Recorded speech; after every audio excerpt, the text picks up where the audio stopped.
চিরসখা ধারাবাহিকের আজকের পর্বে দেখানো হয়েছে বর্ষা কমলিনীকে বলে, মামনি তোমার কি শরীরটা খারাপ লাগছে?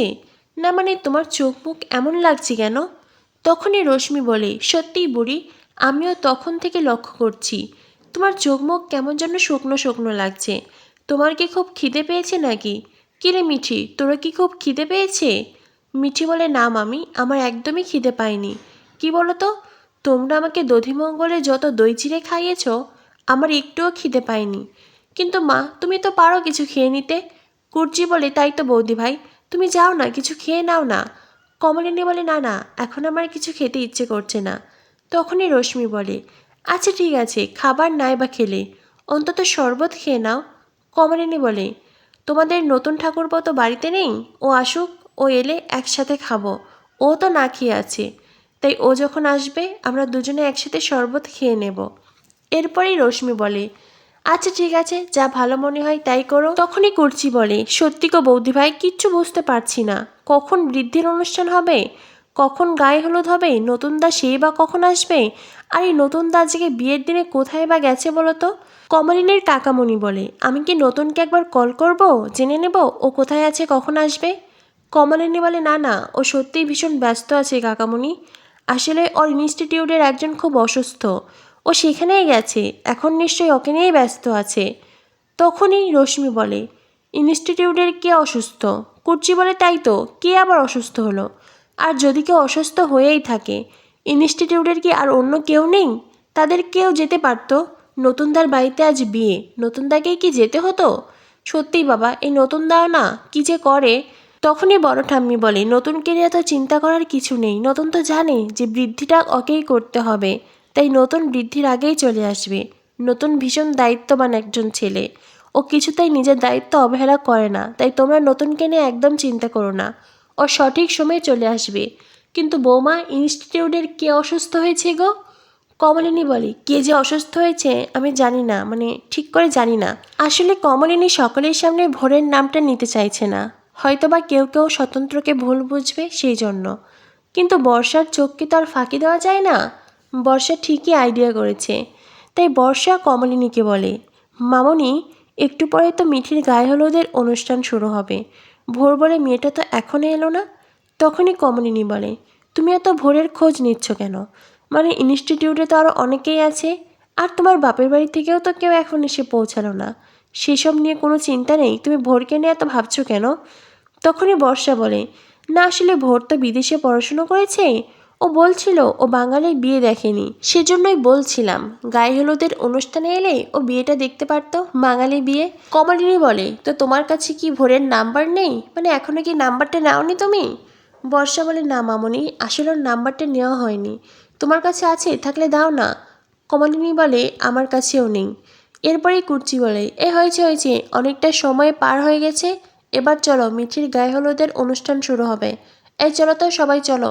এ বলে কুর্চি মিঠির বন্ধুবান্ধব সবাইকে তাড়া দিতে থাকে। সবাই মিঠিকে নিয়ে ওখান থেকে চলে যায়। তখনই মিঠিল কমলিনীকে বলে, কাকিমা কি হয়েছে গো? মানে তোমার চোখ মুখ এমন লাগছে কেন? বিষয়টি কি ভীষণ সিরিয়াস? আর নতুন কাকুই বা কোথায় গেছে? কে অসুস্থ? কমলিনী বলে, ভোর অসুস্থ, আর তোমার নতুন কাকু এখন ভোরকে নিয়ে ব্যস্ত আছে। তখনই মিটিল বলে, আমি এটা বুঝতেই পারছি না, ভোর যদি অসুস্থ হয়েই থাকে তো নতুন কাকুকে কেন? ওর কি এই শহরে আর কেউ নেই? কমলিনী বলে, এইসব নিয়ে তোকে কিছু ভাবতে হবে না মা, তুই যা, গায়ে হলুদের অনুষ্ঠানে যা। মিটিল বলে, আমি কি নতুন কাকুকে কল করব? কমলিনী বলে, তার কোনো দরকার নেই। মিটিল বলে, ঠিক আছে কাকিমা, আমি আসছি। এই বলে মিটিল ওখান থেকে চলে যায়। কমলিনীর চোখ বেয়ে অঝরে জল ঝরতে থাকে। আসলে সকলের এত প্রশ্ন আর ভোরের ডাকে যেভাবে স্বতন্ত্র ছুটে গেল, এই সব কিছু কমলিনীকে খুব কষ্ট দিয়েছে। তখনই সেখানে আসে স্বতন্ত্র আর ভোর। স্বতন্ত্র এসে কমলিনীর দিকে তাকাতেই কমলিনী নিজের চোখ মুছে নিজের চোখের জলকে আড়াল করে নেয়। স্বতন্ত্র বলে, কমলিনী কি হয়েছে? কমলিনী বলে, কিছু না, তুমি এসেছো? তখনই কমলিনী দেখতে পাই ভোরও এসেছে। ভোরের দিকে তাকাতেই স্বতন্ত্র বলে, আসলে ভোরকে নিয়ে হসপিটালে গিয়েছিলাম, ওখানে ওর বিভিন্ন টেস্ট হলো, চেক আপ করা হলো, আর ওকে ডক্টর কিছুটা সময় রেস্টে রেখেছিল, সেই জন্য আমাকে ওখানে থাকতে হয়েছে। ভোর এখন অনেকটাই সুস্থ, আর আজকে তো ওর এখানে নেমন্তন্ন ছিল, তাই তাই ভোরও আমাকে বলল ও আসতে চায়, সেজন্য ওকে সাথে করে একেবারে নিয়ে এসেছি। কমলিনী বলে, তা বেশ করেছ। না মানে ওর তো এখানে নিমন্ত্রণ ছিলই, ওর তো এখানে আসার কথাই ছিল। এনেছ, ভালো করেছ। তুমি কি কিছু খাবে? শরবত খাবে? তখনই স্বতন্ত্র বলে, না মানে হসপিটালে ঘুমিয়ে পড়েছিলাম, তখন ঘুম থেকে উঠে চা আর বিস্কুট খেয়েছি, এখন আর কিছু খাবো না। কমলিনী বলে, ঠিক আছে। এই বলে কমলিনী যেতে চাইলেই স্বতন্ত্র বলে, তুমি কোথায় যাচ্ছ? আর বাড়ির সবাই কোথায়? কমলিনী বলে, বাড়ির সবাই মিঠির গায়ে হলুদের অনুষ্ঠান করছে। স্বতন্ত্র বলে, আমারও তো বৃদ্ধি করার কথা ছিল। কমলিনী বলে, বুবলাই করে নেবে। স্বতন্ত্র বলে, বুবলাই করবে আমি থাকতে? কমলিনী বলে, না মানে তুমি তো সারা রাত হসপিটালে ছিলে, এখন নিশ্চয়ই খুব ক্লান্ত, তাই বললাম। তবে তুমি যদি করতে পারো আমার কোনো আপত্তি নেই, মানে তোমার যদি শরীরটা ঠিক লাগে, তোমার যদি ইচ্ছে করে, ভালো লাগে, তো তুমিও করতে পারো, আমি শুধু তোমাকে অপশনটা বললাম।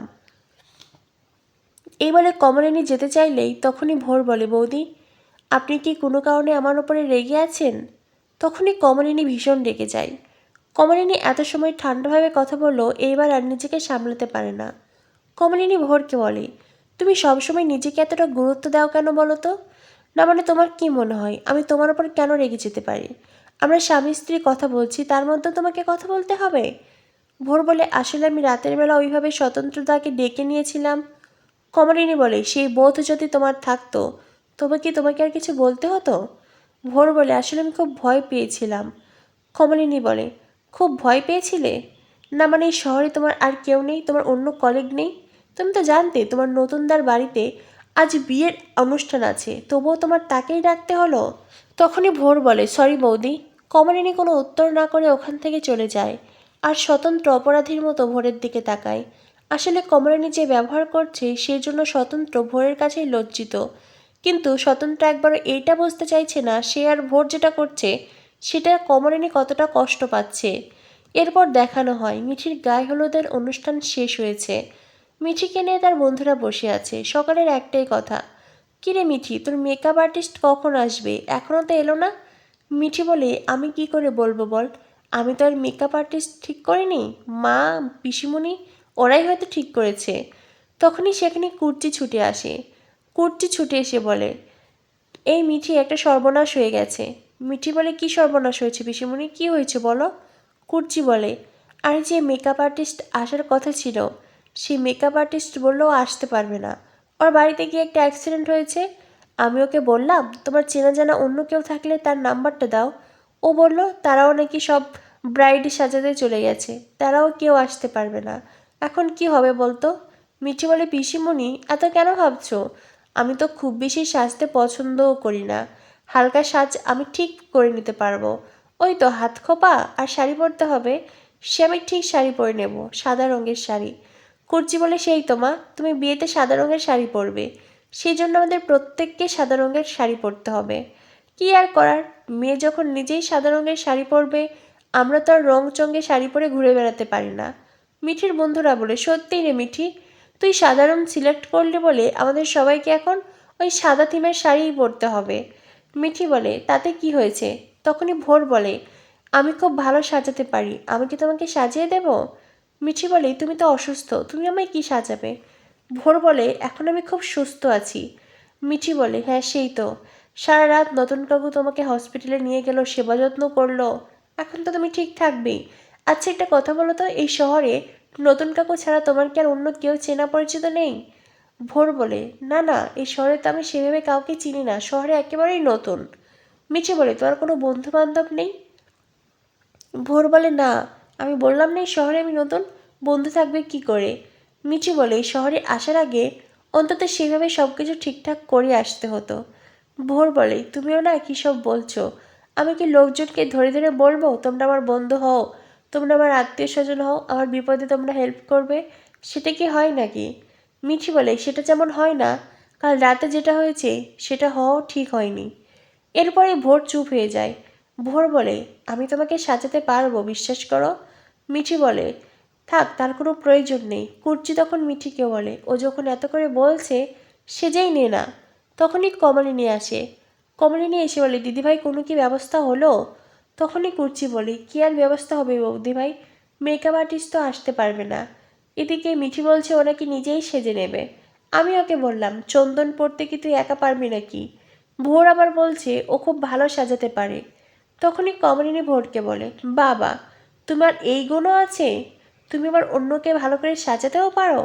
তখনই ভোর বলে, হ্যাঁ, আমি সাজাতে পারি। যেটা শুনে কমলিনীর চোখ মুখ শুকিয়ে যায়। তো বন্ধুরা, বুঝতেই পারছো ভোরের গুণের প্রকাশ সে যেন শেষই হচ্ছে না। অন্যদিকে ভোরকে নিয়ে ভীষণ ইনসিকিউর ফিল করছে কমলিনী। আর স্বতন্ত্র তো বুঝতেই চাইছে না কমলিনীর কষ্ট। অন্যদিকে আবার মিঠি কৃষাণুর বিয়ে ভাঙতে বর্ষা রশ্মি তারাও দুর্দান্ত প্ল্যান করে রেখেছে।